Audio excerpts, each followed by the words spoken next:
मेघा,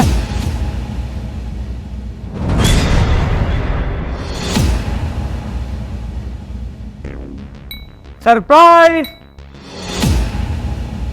क्या हुआ, तुम इतनी परेशान क्यों हो?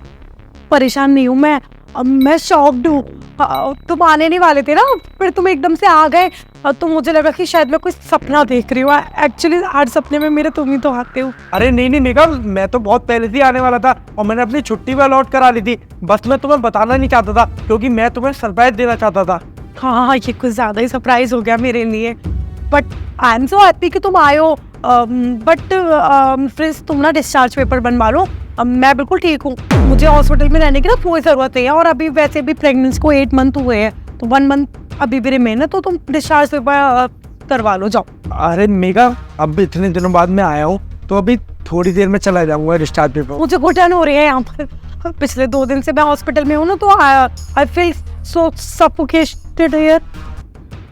मैं कुछ हेल्प कर देती हूँ। सफोकेशन हो रही है ना, मैं बता देती हूँ। वो क्या है ना कि पेशेंट के आसपास में ज्यादा लोग होने नहीं चाहिए। अगर पेशेंट के रूम में ज्यादा लोग रहते हैं तो फिर सफोकेशन तो होगी। मैम, मेरे आसपास कोई भी नहीं है, आप दोनों ही हो। और मैम, मैं तो इसका हस्बैंड हूँ और मैं ना बॉर्डर पे रहता हूँ। 7-8 महीने बाद आया हूँ यहाँ पे, तो इसलिए बस एक्साइटमेंट में इतना कुछ हो गया। आप कहो तो मैं चला जाता हूँ। अरे नहीं नहीं, आपकी बात नहीं कर रही हूँ। एक बंदा तो रुक सकता है। आप इनके हस्बैंड हो, बट साथ में इनका बॉयफ्रेंड भी तो इसी रूम के अंदर है ना। एक्सक्यूज मी मैम, आप ये क्या बोलने जा रहे हो? बॉयफ्रेंड, आपको पता भी है कि आप क्या बोल रहे हो? होश में भी तो मेरे और मेरे पति के बीच में दरार पैदा कर रहे हो। कौन बॉयफ्रेंड? I am married. मेरे हस्बैंड यही है जो मेरे सामने खड़े हुए हैं। खोखली बातें नहीं करती मैं। I have proofs. डॉक्टर प्रेम, बाहर आइए।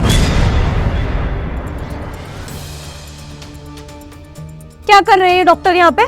चेकअप करने का कोई नया तरीका है बैठ के नीचे घुस के? मुझे क्या मालूम आपके हॉस्पिटल में क्या हो रहा है। ये यहाँ क्या कर रहे हैं मुझे कैसे पता होगा? ये तो तुम्हें पता होगा ना, तुम्हारा हॉस्पिटल है। पूछो अपने डॉक्टर से वो मेरी बेड के नीचे क्या कर रहे हैं। कायदे से पता तो मुझे ही होना चाहिए क्योंकि इनकी वाइफ मैं ही हूँ, लेकिन पता तुम्हें ज्यादा रहता है क्योंकि गर्लफ्रेंड तो तुम ही हो ना। ज्यादातर टाइम तो ये तुम्हारे साथ स्पेंड करते हैं। और जब मुझे इनके ऊपर शक हो गया और मैंने इनके ऊपर सवाल उठाने शुरू कर दिए, जब भी ये बाहर जाने लगे तो इन्होंने हॉस्पिटल के अंदर ही तुम्हारा पेन डलवा दिया जिससे कि कभी भी तुमसे मिल सके, है ना? एक्सक्यूज मी, जब इतना पता है ना तो एक बात और पता कर लो। इस पेट के अंदर जो बच्चा है ना, ये मेरे पति का नहीं, तुम्हारे पति का है। मेघा, क्या बोल रही हो? ये बच्चा हमारा नहीं है, ये बच्चा तुम दोनों का है। मतलब तुम इतने दिनों से मेरे साथ धोखेबाजी कर रही थी? इतने दिनों से नहीं, इतने सालों से। हाँ, सालों से। एक्चुअली ना मैं और प्रेम ना दूसरी कास्ट के थे, तो इनके घर वालों की ना नीच मेंटलिटी की वजह से हम लोग को अलग होना पड़ा।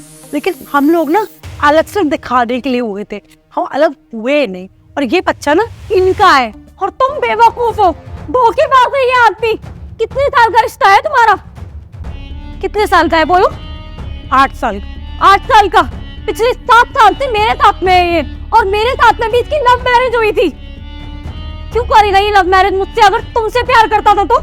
पर तुमने तो बोला था कि तुम्हारी अरेंज मैरिज हुई है, जबरदस्ती तुम्हारे घर वालों ने इससे तुम्हारी शादी करा दी है। मेघा, वो ना मैं तुम्हारे साथ सिर्फ तुम्हारे पैसे के चक्कर में था और दिव्या से भी मैंने शादी इसीलिए की थी क्योंकि इनके घर वालों ने ना मुझे बहुत सारा दहेज दिया था। इस वजह से मेघा, मैं तुम्हें बताना चाह रहा था, लेकिन उस बीच में ना तुम प्रेग्नेंट हो गई तो मुझे बताने का मौका ही नहीं मिला। दिव्या, मुझे माफ कर देना, मैंने तुम्हें चीट किया। और अब मैं इसका क्या करूं? मेघा, इसका जो करना है ना तुम्हें वो करना, क्योंकि आज से मेरा तुम्हारा रिश्ता भी खत्म। मुझे ऐसी लड़की के साथ रहना ही नहीं है जो मैं बॉर्डर पे रह के इतना विश्वास करता आ रहा हूँ जिस लड़की पे, और वो उस लड़की का यहाँ पे आके पता चल रहा है कि कहीं और ही अफेयर चल रहा है, किसी और का ही बच्चा लेके वो अपनी कोख में घूम रही है। नहीं Prince, I am really sorry. बस इसने ना मुझे अपने जाल में फंसा लिया, और शादी के बाद में भी ना ये दोबारा से मेरे पास में आ गए ये बोलकर मैं तुम्हारे बिना रह नहीं सकता। अरे शर्म करो शर्म, उसका बच्चा तुम्हारे पेट में है और तुम बोल रही हो कि जाल में फंसा लिया। 8 साल से तुम उसके साथ रिलेशन में हो, 8 साल से तुम उसके साथ कांटेक्ट में हो और बोल रहे हो जाल में फंसा लिया। 4 साल हुए ना हमारी शादी को, अगर तुम्हारा कुछ भी था तो मुझे क्लियर कर देती ना पहले। अरे प्रिंस, मुझे प्लीज माफ कर दो, इसने तुम्हारे बॉर्डर पे होने का फायदा उठाया है। देखो सुनो, उसने कोई फायदा नहीं उठाया, फायदा तो तुमने उठाया मेरे बॉर्डर पे होने का। और मुझे ना अब तुमसे कोई बात ही नहीं करनी है, जो भी बात होगी ना तुम्हारे घर वालों से होगी डिवोर्स पेपर के साथ। और आज के बाद ना मेरे घर की तरफ देखने की जरूरत भी नहीं है। प्रिंस मेरी बात सुनो, घर वालों को तो ये लगता है कि दिव्या